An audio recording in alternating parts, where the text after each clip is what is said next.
আজকে একটা গোপন খবরের ভিত্তিতে GRP SP sir Shri Amitabh পালের নেতৃত্বে জিআরপি আমরা স্টাফ একটা রেড অভিযান চালাই এখানে রাজধানী তেজস এক্সপ্রেস ছাড়ার পূর্ব মুহূর্তে।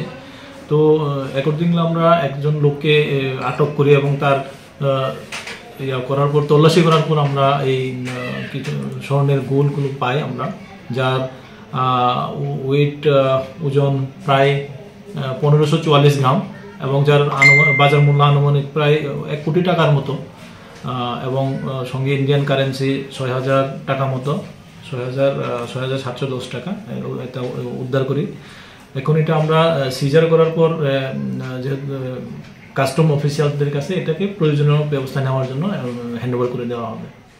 Don't forget to like, share and subscribe to East Mojo. For any queries, put them down in the comments section below and press on the bell icon for notifications.